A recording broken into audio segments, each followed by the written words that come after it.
Welcome, my dear students. My name is Miss Fátima Al-Abid, and today we are going to talk about Unit 9 entitled Stay Positive.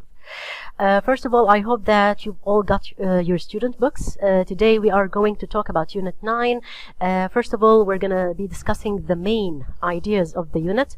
As you can see in this picture, we have got some really positive, good values that help you become a positive person. What does it mean to be a positive person?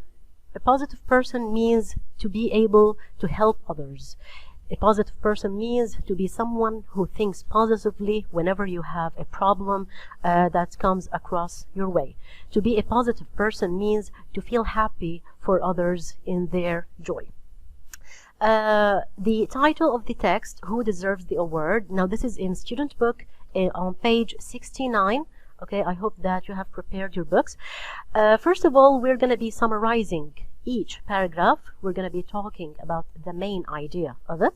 Afterwards, we will highlight some grammatical structures, of course, most of which that you have already studied in your book. And last but not the least, we will be talking about some activities regarding the text. Could be comprehension questions, could be grammatical questions. Let's get started. This is the first paragraph in the text. The text is entitled Who Deserves the Award? Before we start talking about grammatical structures, I want to give you a simple idea about this paragraph. It's talking about a young lady.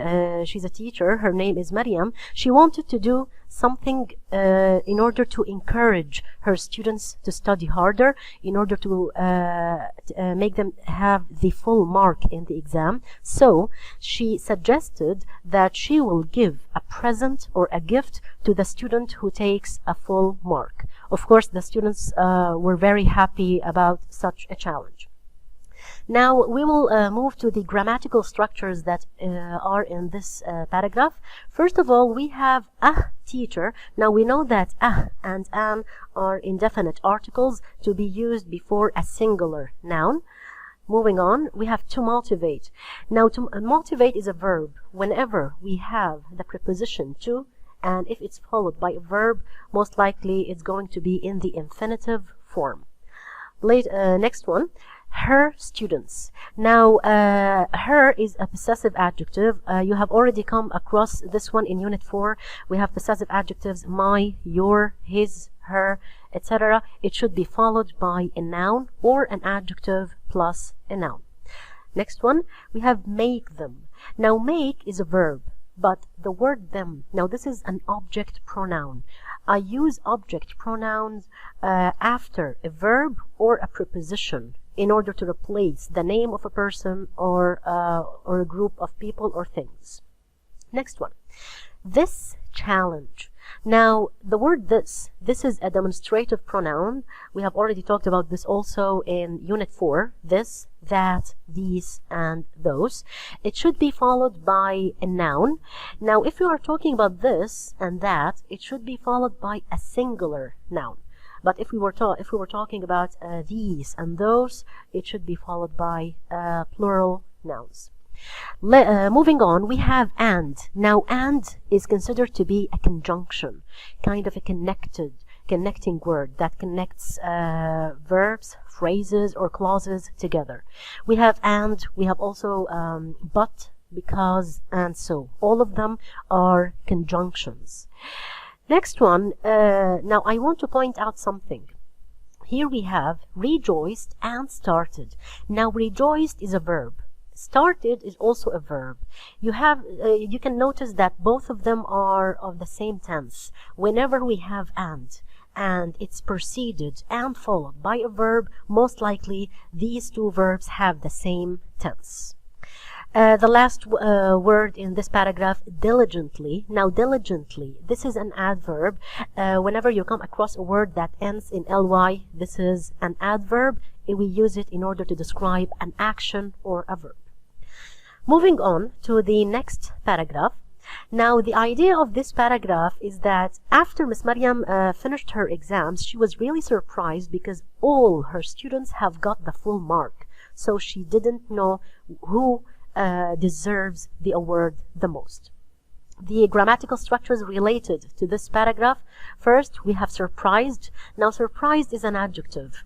Usually, when we have an adjective that ends in ed, it is to describe a person or how a person feels. But when we have an adjective that ends in ing, usually it is used to describe a thing or a situation.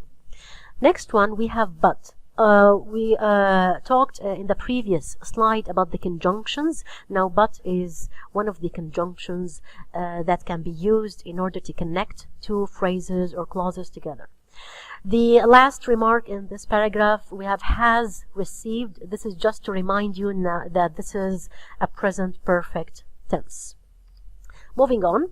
The next paragraph. Now, the idea of this paragraph is that the teacher, along with her students, they have thought of a solution, of an answer to their problem, is that all of them, they have to write on a piece of paper his or her name, and they can put all these pieces of paper in a box, which Miss Maryam can choose from, and this will be the winner of the award. After everyone finished writing and Miss Maryam chose the winner of the award, the name of the student was Nada. Now we have only, I think, 2 or 3 remarks here as far as grammatical structure is concerned. We have the word suitable. Now, suitable is an adjective. Usually, whenever we have a word that ends in ble or able, this is most likely an adjective. Whereas the next one, solution. Now, solution, it means an answer. Okay, but as far as grammar is concerned, when you have a word that ends in tion or sion, pronounced as shun, this is a noun. Moving on. Now, we have here students and an apostrophe. When we have a noun that has apostrophe s, okay, and it is followed by a thing or could be a person, this s usually refers to possession. For example, I say Miss Fatima's mobile. It means this mobile belongs to Miss Fatima. This is the last paragraph in this text. The idea of this text is that when she gave the award to Nada, first of all, the award is a pair of shoes. Nada was incredibly happy to receive it because her parents are poor, so they can't afford, they don't have enough money in order to buy her a present. But when Miss Maryam, she came back home, she was really surprised to find that all the students have written the same name on the piece of paper, which is Nada. This is a sign of being a positive person, someone who likes to help other people. As far as grammatical structures are concerned in here, I want to point out that during the paragraph, during the text, you will find many verbs that are followed by prepositions. You can pay attention to these verbs and try to concentrate on the prepositions that follow them. For example, we have here the verb thank. Thank usually is followed by the preposition for. Next, another example, came on time. Also, when we have time, usually it's preceded by preposition on. Afford to, the same thing. Afford, of course, this is one of the new words that we will be talking about it in a few minutes. Next one, we have poverty. Now, poverty, this is a noun. Poverty, it means having no money or lacking money. The adjective of poverty is poor. The last grammatical remark in this paragraph, we have had happened and had written. Both of them are past perfect tense. Now, you're gonna be having similar activities to this, inshallah, in your final exam. For example, take a look at this. She was writing beautifully, beautiful, or beauty. Now you have to look at the word before the gap in order to help you decide. Is it A, B, or C? I'm going to give you 10 seconds in order to decide.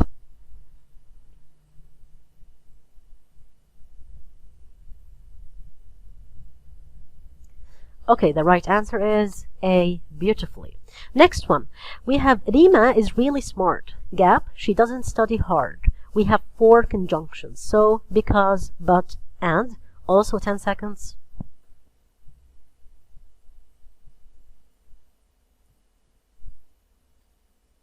Okay, the right answer is but. Next one, everybody was gap when they saw an accident. We have astonished, astonishing, astonishment. 10 seconds.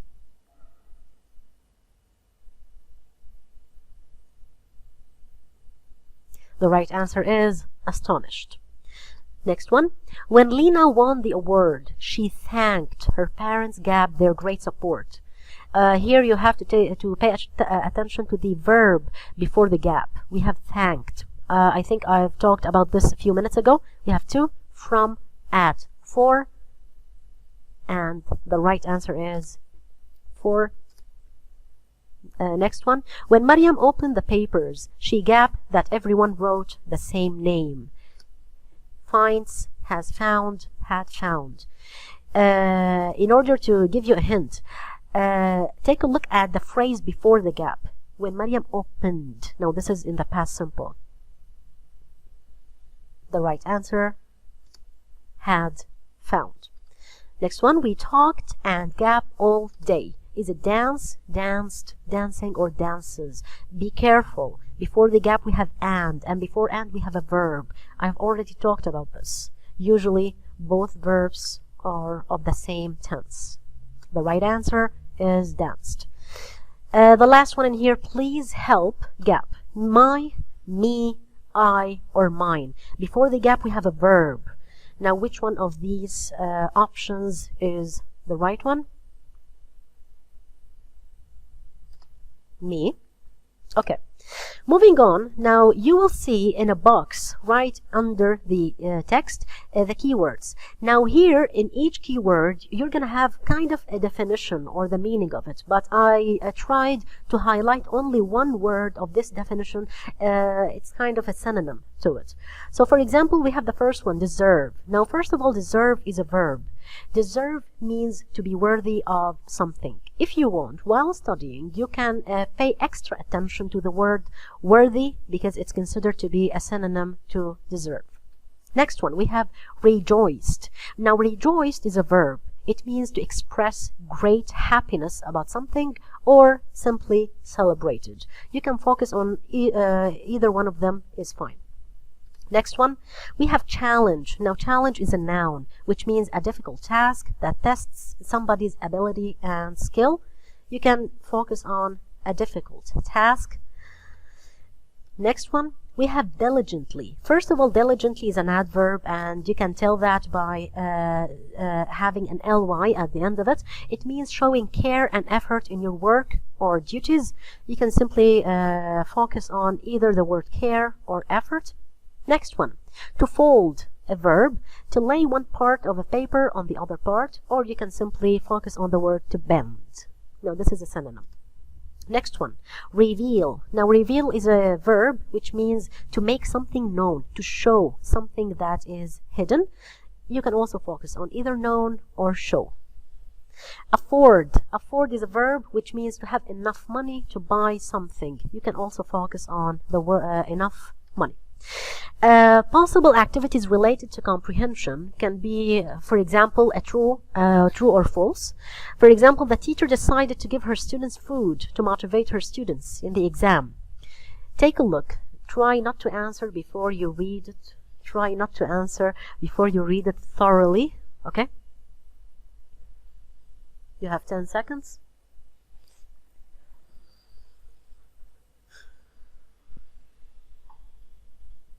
And time is up. Let's see the answer. False, because she didn't give her students food. She's gonna give the best student an award, which is a pair of shoes. Next sentence. She was surprised to find that all students had a full mark. Is it true or false? I think 5 seconds is enough.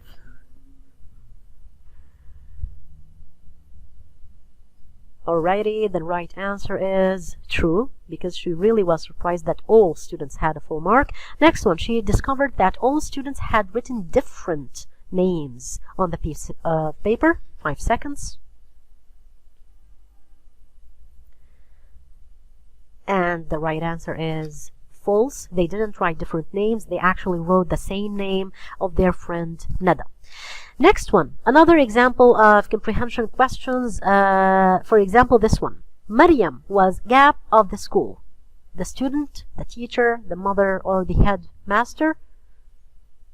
5 seconds. It's the teacher. Next one, the gift was.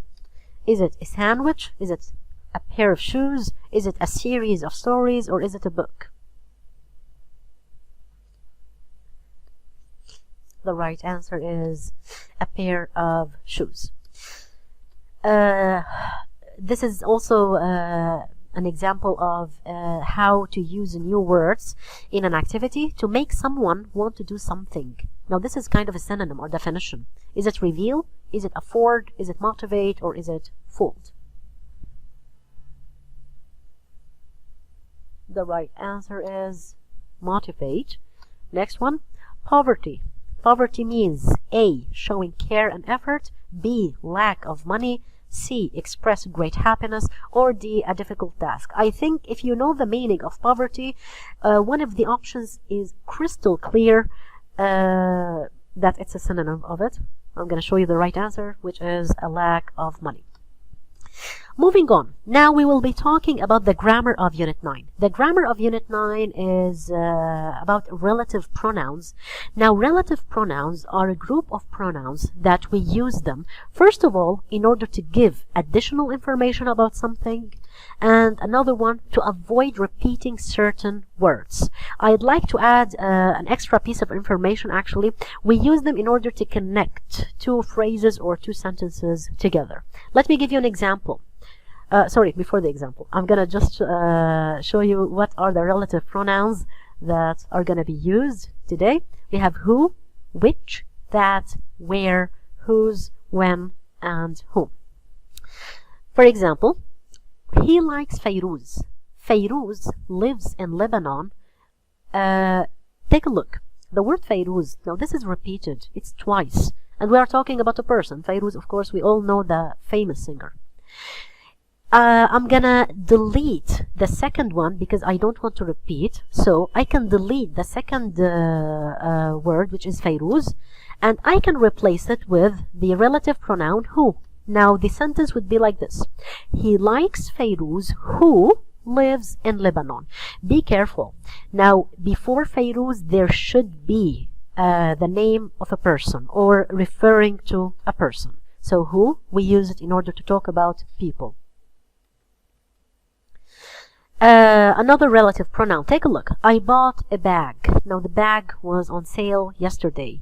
The word bag is repeated twice, and the word bag is actually a thing.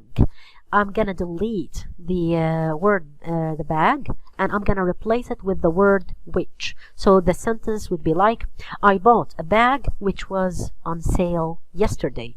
Be careful and remember this very carefully. Which refers to either things or animals. So you have to focus on the word before which. It should refer to either a thing or an animal. I saw the table you liked at the fair. Here I deleted the second word. I don't want to repeat, and I replaced it with the relative pronoun that. So the sentence would be like, I saw the table that you liked at the fair. Usually the relative pronoun that refers to either things or animals, and sometimes could refer to people as well. The next relative pronoun. I met the girl. Her shirt was stolen. Pay attention to something. The second sentence starts with her. Now I'm talking about possession. This is a possessive adjective. But I want to connect the two sentences together. Okay? So I use the relative pronoun whose. So the sentence would be like, I met the girl whose shirt was stolen. Take a look. The word before whose, it's a person. And the word before after whose, it's a thing.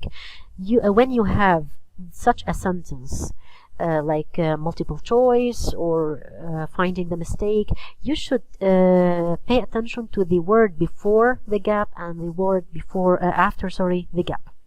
So whose refers to possession. The next one. It was a beautiful summer. We traveled to Tartus. I want to connect these two sentences together, and the word summer, which is the last word of the first sentence, refers to a time. So I connected both sentences using the relative pronoun when. It was a beautiful summer when we traveled to Tartus. So when refers to time. Before when. The word before when, it should refer to a time. And the last one. The man whom we met last night was my friend's brother. Now the relative pronoun whom usually refers to people, but when we're going to use it, we should refer to the people that are in the object as far as a grammar structure is concerned. Usually we use whom either after a person's name or after a preposition. Take a look at the example. Now this is from our text.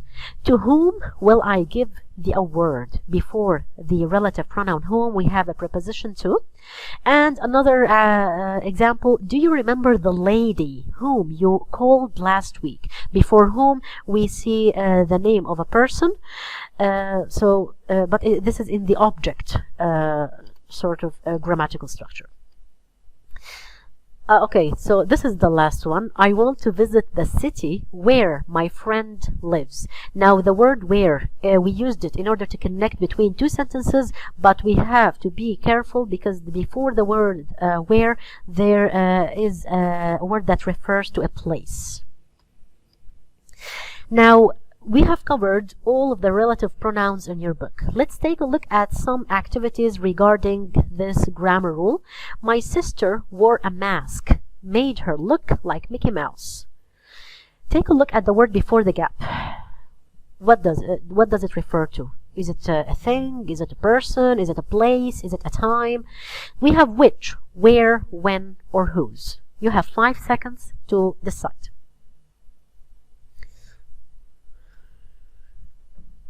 The right answer is which. Next one. He came with a friend. Gap waited outside in the car. Be careful. Before the gap, we have the word a friend, so a person. Which one of these options do you think we should use? Is it when, who, where, or whose? After 5 seconds. The right answer is who. Next one. Here, this is another form of an activity in which we can use the relative pronouns and take a look. This is a sentence in which you have to find the mistake. There are 4 underlined words. One of them should be the mistake. The man, when mobile was ringing, did not know what to do. Which word do you think is the mistake? I'm gonna try to cheat a little bit and help you. Take a look at the first part of the sentence. The right answer, or the mistake actually, is number A, when, because if you take a look at the word before when, this is a person, and the word after this is a thing, so I think the right answer should be whose. That was everything for today. Thank you very much for attending and for listening.